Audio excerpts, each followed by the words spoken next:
Sir, अध्यक्ष जी, sir एक card BRS और एक बीजेपी का एक कार्ड छपी है जो हमारे पास है और ये कह रहा है कि शादी का कार्ड है। हाँ, अब क्या लिखा है क्या नहीं, तो क्योंकि आप लोग के लैंग्वेज में ही पता नहीं चल रहा, ये क्या है सर? वो February 14th है ना? What is that? हाँ, वो कार्ड वो है बीजेपी और बीआरएस का.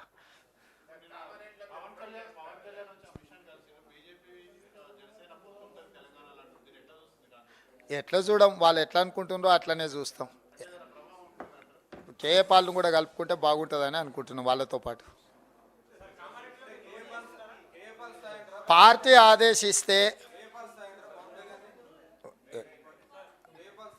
లేదు, నేను అవన్నీ అనట్లేదు. పొత్తులా కలుస్తున్నారంటే చాలామందిని కలుపుకోవచ్చు అని సూచన చేసిన. కామారెడ్డి విషయానికి వస్తే కొడంగల్లో 2009 తెలంగాణ ఉద్యమం జరుగుతున్నప్పుడు తెలంగాణ రాష్ట్ర సాధన కోసం చంద్రశేఖరరావు గారు మహబూబ్ నగర్ పార్లమెంటు నుంచి ఎన్నికల బరిలో దిగిండు. అక్కడి ప్రజలు ఓటేసి గెలిపించిండ్రు. తెలంగాణ రాష్ట్రం వచ్చిన తర్వాత 10 సంవత్సరాల అత్యధికంగా మహబూబ్ నగర్ జిల్లా ప్రజలకు మేలు జరగవలసి ఉండే. చంద్రశేఖరరావు గారు పూర్తి స్థాయిలో పాలమూరు జిల్లాను పసిడి పంటలతోనే అభివృద్ధి చేసిన అంటుండు. నువ్వు చెప్పింది నిజమైతే కొడంగల్ శాసనసభ నియోజకవర్గంలో మన ఇద్దరం ఎన్నికల బరిలో తలపడదాము, మీరు కొడంగల్కు రాండి అని పిలిచిన. ఎందుకంటే మహబూబ్నగర్ పార్లమెంట్లో కొడంగల్ అసెంబ్లీ కూడా ఒక భాగము. కేసీఆర్కు సూటిగా నువ్వు నిజంగానే తెలంగాణలో ఉన్న మహబూబ్నగర్ జిల్లాను అభివృద్ధి చేసి ఉంటే కొడంగల్ నుంచి ఎన్నికల క్షేత్రంలో మన ఇద్దరం కొట్లాడదాం, నువ్వు రమ్మని నేను సవాలు విసిరినా. ఒకవేళ ఆయన రాలేదనుకో, పార్టీ నన్ను ఆదేశించింది అనుకో, కేసీఆర్ వస్తలేడు కాబట్టి నువ్వే కేసీఆర్ పోటీ చేసే కామారెడ్డికి వెళ్ళమని నాకు ఆదేశాలు ఇచ్చిన, మా సిఎల్పి నాయకులు బట్టి విక్రమార్క గారికి ఆదేశాలు ఇచ్చిన. పార్టీ ఆదేశాలను శిరస వహించడము కాంగ్రెస్ పార్టీ కార్యకర్తలుగా మా బాధ్యత. బట్టి గారైనా రేవంత్ రెడ్డి గారైనా పార్టీ ఆదేశిస్తే అది కామారెడ్డి అయినా సిరిసిల్ల అయినా తండ్రి కొడుకులను చిత్తుగా ఓడించడానికి మేమిద్దరం సిద్ధంగా ఉన్నాం. ఇక చెరొక చోట చేస్తామా ఎట్లా చేస్తాం అనేది పార్టీ ఆదేశాలు. కేసీఆర్ మీదనే 2 సీట్లు ఉన్నాయి, గజ్వేల్ ఒకటి, కామారెడ్డి ఒకటి. रेवंत जी, कर्नाटक क्योंकि दक्षिण भारत का एक बड़ा राज्य है जहां पर कांग्रेस ने अपनी सरकार बनाई और 5 गारंटीज कहते हैं कि बड़ी एक अहम भूमिका रही उन 5 गारंटीज की. तेलंगाना में क्योंकि बीआरएस की सरकार है और वहां पर इस तरह की अलग अलग गारंटीज ऑलरेडी सरकार ने वहां दी हुई हैं, तो यहाँ पर तेलंगाना में क्यों लगता है कांग्रेस पार्टी को कि लोग चुनेंगे, बीआरएस को यहाँ पर नकार देंगे? ऐसा क्या आपको लगता है? हर प्रोडक्ट के लिए एक गुडविल, केसीआर का जो भी गुडविल है वो खत्म हो चुके हैं और केसीआर ने जो भी वेलफेयर या डेवलपमेंट जितना प्रचार किए सरकार पैसों से ग्राउंड पे उतना लागू नहीं किए. इसीलिए आज के तारीख में जो तेलंगाना हासिल करने के बाद 2 बार मौका दिया केसीआर को मुख्यमंत्री बनने के लिए, बीआरएस सरकार चलाने के लिए. 10 साल में 22,75,000 करोड़ तेलंगाना सरकार के बजट है 10 साल के. मगर वेलफेयर में कहीं पर डबल बेडरूम घर, दलित को 3 एकड़, किसानों के कर्जा माफ़ी, किसी में भी केसीआर कामयाब नहीं हुए. इसीलिए हम लोग 6 गारंटी लेकर श्रीमती सोनिया गांधी जी सितंबर 17 को 6 गारंटियों के बारे में हैदराबाद में बहुत बड़ा जलसा, पूरा हिंदुस्तान में चिदम्बरम जी ये कहा 50 साल में कभी मैं इतना बड़ा जलसा नहीं देखा. This is one of the best performance, and 18 years to 25 years age group was more than 40-50%. This is what Chidambaram ji has made in a statement. That is for us an appreciation. तो ये तरीका से हम लोग चुनाव लड़ने के लिए जा रहे हैं. केसीआर एंड केसीआर. रेवंत साहब, आपकी जवाब में मेरे सवालों का भी जवाब था, पर उसमें मैं एक एक्सटेंशन पूछ लेती हूँ आपसे. There are no permanent enemies and friends in politics और नेशनल पार्टी लीडरशिप. बार बार कांग्रेस के खिलाफ क्यों बोल रहे हैं और बीजेपी बीआरएस दोनों के बारे में बात कर रहे हैं. अब तीसरे दोस्त को आप भूल जा रहे हैं conveniently. BJP BRS MIM, that is one gang, चड्डी गैंग. तो ये चड्डी गैंग वाला तीनों मिलकर तेलंगाना को लूटने के लिए कोशिश कर रहा है. वो कुछ कहावत है ना, हाथी का दांत खाने का अलग है, दिखाने का अलग है। तो इस अलायंस में कुछ लोग सामने दिखते, कुछ लोग पीछे रहते।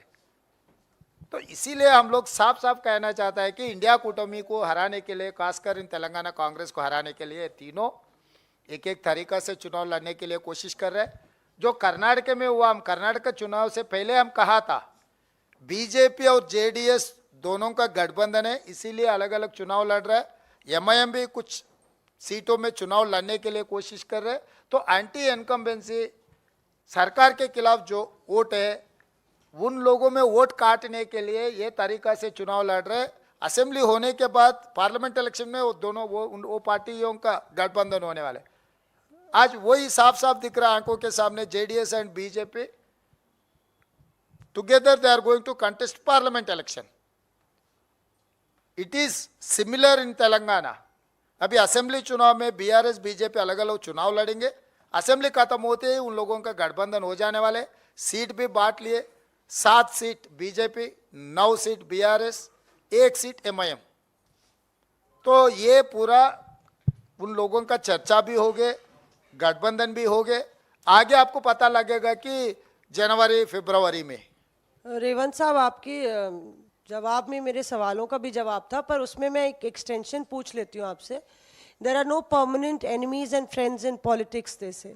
क्या आपको लगता है कि आप इस बात की गारंटी देते हैं कि कहा जा रहा है नेक टू नेक फाइट है आपकी और बीआरएस की, तो कहीं एआईएमआईएम के साथ आप लोग नजर नहीं आएंगे अगर जरूरत पड़ी सरकार बनाने की तेलंगाना में, क्योंकि काफी मुश्किल हालात में आप वहां तक पहुंचेंगे? और दूसरा कि लोकसभा का भी जिक्र किया, तो क्या आप इस बात की भी गारंटी देते हैं कि किसी भी तरह से इंडिया पार्टीज बीआरएस के साथ नहीं नजर आएंगी? क्योंकि कई इंडिया पार्टीज के दल बहुत करीब हैं बीआरएस के से, चाहे वो नीतीश कुमार हो या अखिलेश यादव। मैं ये 2 चीज़ों के लिए मैं साफ साफ कहना चाहता हूँ। अब 40 साल चुनाव का जो रिजल्ट आया वो रिजल्ट देखो। तेलुगु स्पीकिंग स्टेट्स में कोई ऐसे हंग असेंबली देना, नहीं तो कम मेजॉरिटी देना, कुछ होता ही नहीं। आप 1983 से लेकर till 2023 40 years of Telugu speaking states, they've never given hung assembly. That is why I am making my statement on record. We are going to form the government with 2/3 majority. तो आप कोई चिंता करने का जरूरी नहीं है। हम लोग एमआईएम के साथ जाएंगे, एमआईएम के साथ और बीजेपी के साथ कांग्रेस को तो वो सवाल ही नहीं है। और असदुद्दीन ओवैसी उनके बड़े भाई अमित भाई को छोड़कर हमारे कने क्यों आएंगे? अमित भाई, असद भाई, अदानी प्रधानी जैसा जोड़ी है, डबल इंजन। असद और अमित ये डबल इंजन है। ये डबल इंजन को आप अलग अलग नहीं कर सकता। अगर एक इंजन फेल हो गए तो दूसरे इंजन ऑटोमेटिकली गिर जाएंगे।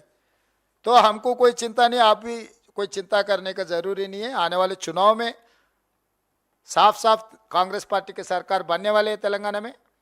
आप लोगों को भी December 9, 2023 कांग्रेस सरकार का प्रमाण स्वीकार हो जाएंगे। आप लोग दिल्ली से पत्रकार मित्र सब लोग उस दिन आना है हैदराबाद को।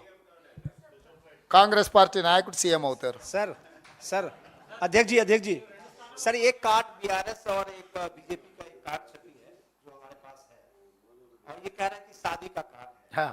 क्या लिखा है क्या नहीं, तो क्योंकि आप लोग के लैंग्वेज में पता नहीं चल रहा, ये क्या है? ओ February 14 है ना? What is that? हाँ, वो कार्ड वो है बीजेपी और बीआरएस का।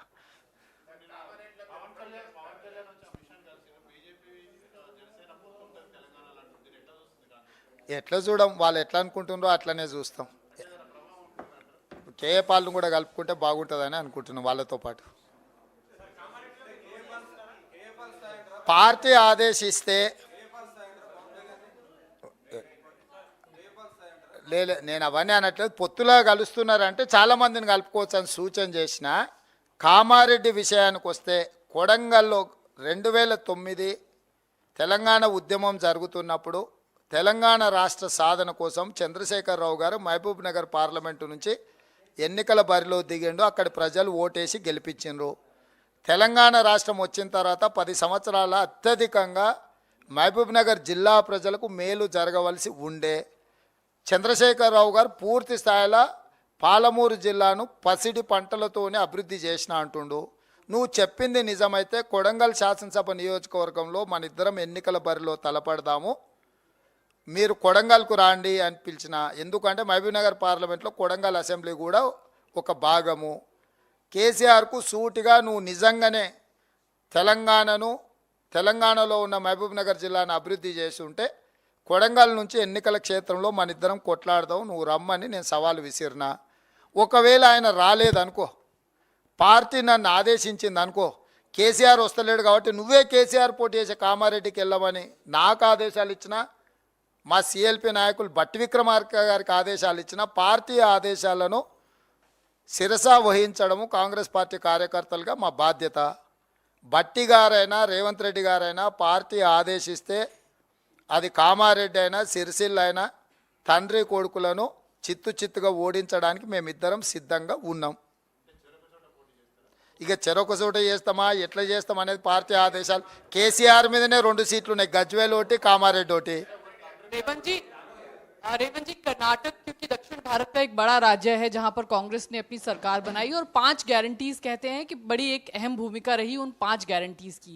तेलंगाना में क्योंकि बीआरएस की सरकार है और वहां पर इस तरह की अलग अलग गारंटीज ऑलरेडी सरकार ने वहां दी हुई हैं, तो यहाँ पर तेलंगाना में क्यों लगता है कांग्रेस पार्टी को कि लोग चुनेंगे, बीआरएस को यहाँ पर नकार देंगे? ऐसा क्या आपको लगता है? हर प्रोडक्ट के लिए एक गुडविल, केसीआर का जो भी गुडविल है वो खत्म हो चुके हैं और केसीआर ने जो भी वेलफेयर या डेवलपमेंट जितना प्रचार किए सरकार पैसों से ग्राउंड पे उतना लागू नहीं किए।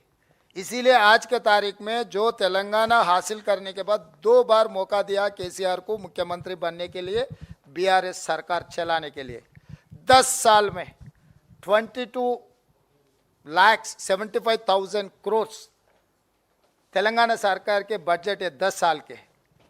मगर वेलफेयर में कहीं पर डबल बेडरूम घर